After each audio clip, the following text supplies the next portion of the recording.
Africa's music scene has always been ruled by kings, Burna Boy, Wizkid, Diamond Platnumz, but now, the queens are rising.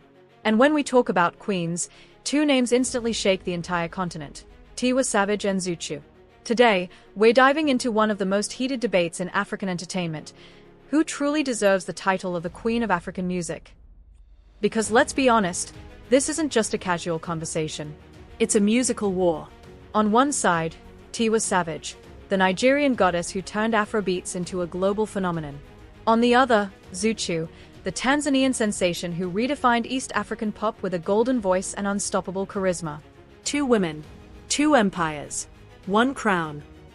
Origins: the rise of two queens. Tiwa Savage's story is like a movie.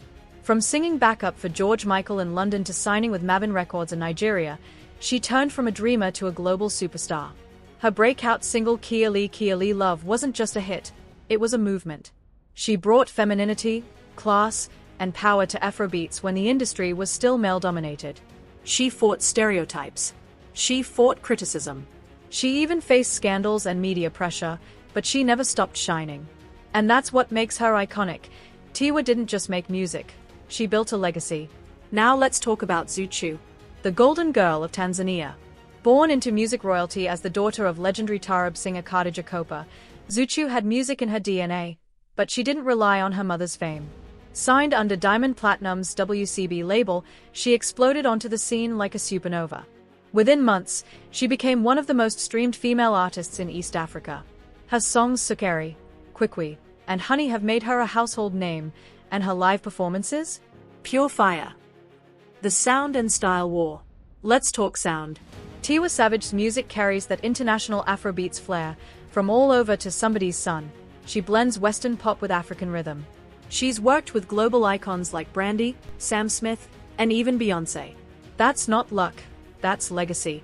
Her voice is mature, sultry, and powerful. Her lyrics? Emotional, bold, and unapologetically feminine. But here comes Zuchu, young, fresh, and fearless. Her bongo flavor sound connects with the Swahili-speaking world and beyond. There's sweetness in her tone but also power, a mix of innocence and strength. And visually, Zuchu's fashion game is unmatched. She switches from traditional African elegance to global pop star chic, and her fans love her for it. Fanbases, the army of queens. Now, no queen rules without her people. Tiwa Savage's fanbase is massive and loyal. They've been with her through every controversy, every award, every heartbreak.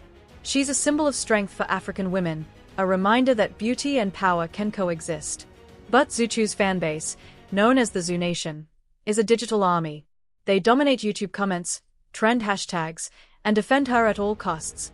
While Tiwa has the legacy fans, Zuchu has the internet generation. And in today's music industry, social media dominance can sometimes matter more than awards. The numbers and achievements. Tiwa Savage has global recognition, BET Awards, MTV Africa wins, Headies trophies, and sold-out shows in the UK and USA.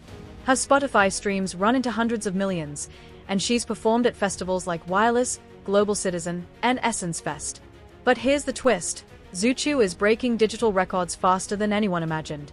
She became the first female artist in East Africa to hit 1 million YouTube subscribers in less than a year. Her videos consistently reach tens of millions of views, numbers that even older stars struggle to match. The controversies and comparisons. Now, this is where things get spicy. Tiwa Savage has often been called the Beyoncé of Africa. But some critics say she's gotten too comfortable, that she's not experimenting enough with new sounds. Others say Zuchu's rise is too dependent on Diamond Platnumz's influence, that her fame grew faster because of WCB's backing. But Zuchu's fans fire back. They argue that even with support, talent is what keeps her at the top, and she's proven she can hold her own. Meanwhile, Tiwa fans say, respect the crown. You don't build an empire overnight. Both women bring something unique to the table. Tiwa is the queen of elegance, class, and consistency. Zuchu is the queen of freshness, creativity, and fire. But can a new queen rise while the old one still reigns? That's the question everyone's asking. The African music throne. This battle isn't just Tiwa versus Zuchu.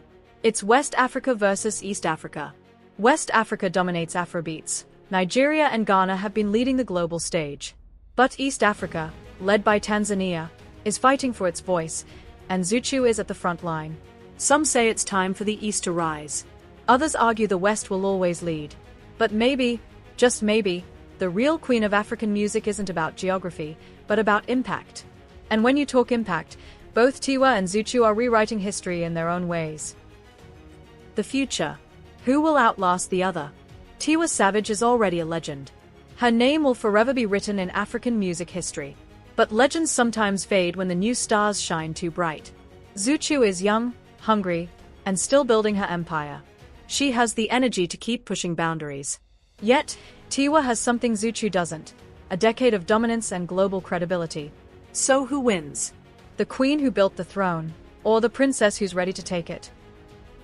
Let's be honest, Africa's crown isn't big enough for two queens. Tiwa Savage may have paved the road, but Zuchu is driving the new generation forward. The question isn't who's better. It's who's next. Tiwa represents the era that conquered Africa. Zuchu represents the era that's about to conquer the world. Now, I want to hear from you. Is Tiwa Savage still the undisputed queen of African music, or has Zuchu officially taken her throne? Drop your comments below, because this conversation is just getting started.